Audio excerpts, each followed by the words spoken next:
नमस्कार, आप सभी का मेरे YouTube चैनल गुरुजी विनोद शास्त्री पर हार्दिक अभिनंदन है। प्रेमी भक्तों, आज मैं आपको भाद्रपद माह के शुक्ल पक्ष की एकादशी व्रत कथा को सुनाऊंगा। भगवान का ध्यान करते हुए एकादशी कथा का श्रवण करें और अपने जीवन को कृतार्थ करें। साथ ही आपको बताऊंगा, जिन पति पत्नी को संतान नहीं हो रही, कई वर्ष बीत चुके हैं शादी को और वे उदास हैं, तो उनके लिए भी एक उपाय बताऊंगा। एकादशी के दिन आप इस उपाय को करें। साथ ही जिनका व्यापार अच्छी तरह से नहीं चल रहा, उनके लिए भी एक उपाय बताऊंगा। आप भगवान का ध्यान करते हुए श्रवण करें। अथ एकादशी व्रत कथा। परिवर्तनी एकादशी के दिन भगवान विष्णु जी के वामन अवतार की पूजा की जाती है। भाद्रपद माह के शुक्ल पक्ष की एकादशी को पद्मा एकादशी भी कहा जाता है। मान्यता है कि इस दिन इस एकादशी पर भगवान विष्णु विश्राम के दौरान करवट बदलते हैं, इसलिए इस एकादशी को परिवर्तनी एकादशी भी कहा जाता है। परिवर्तनी एकादशी की अब पूजा विधि जान लीजिए। प्रातःकाल स्नान करके पीले वस्त्र पहने, उसके बाद भगवान सूर्य को अर्घ्य देवें तथा गणेश जी की, भगवान विष्णु जी की पूजा करें। श्री हरि को पीले फूल, पंचामृत और तुलसी दल अर्पित करें। इस समय गणेश महोत्सव भी चल रहा है, इसलिए ये व्रत गणेश जी और श्री हरि दोनों की कृपा दिलवा देता है। गणेश जी को लड्डू और दुर्वा अर्पित करें। दुर्वा हरी घास को कहते हैं। पहले गणेश जी को और तब श्री हरि के मंत्रों का जाप करें। किसी निर्धन व्यक्ति को जल का, अन्न का, वस्त्र का या जूते छाते का दान करें।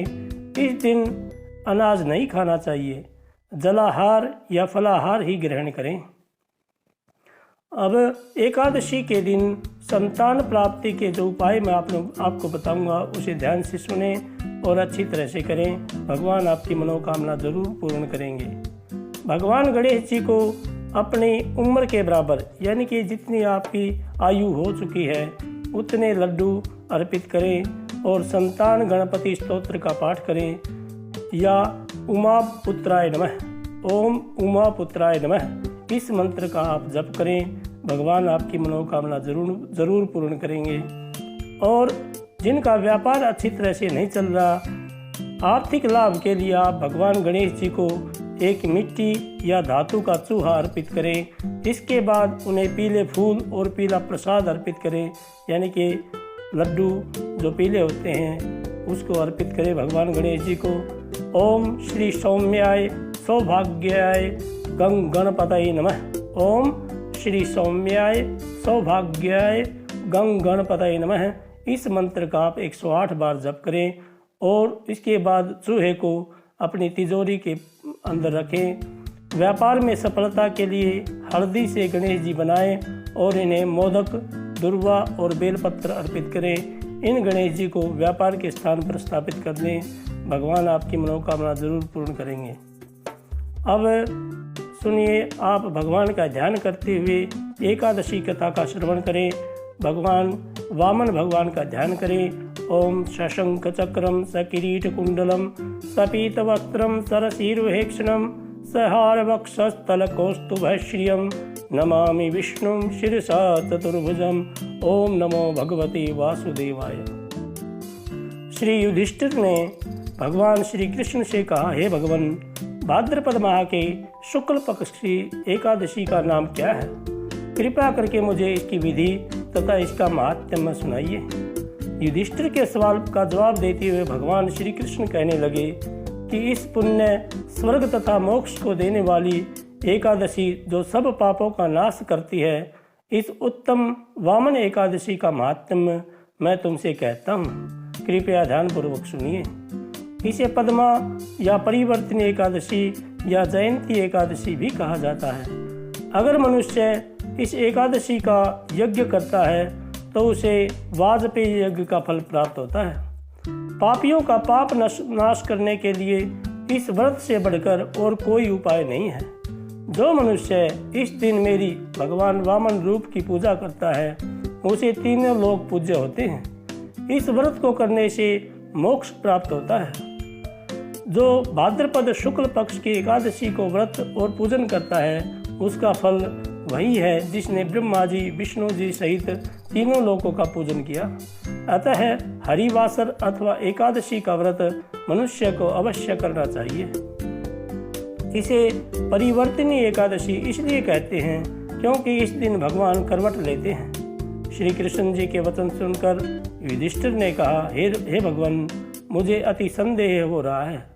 आप किस तरह करवट लेते हैं और किस तरह सोते हैं?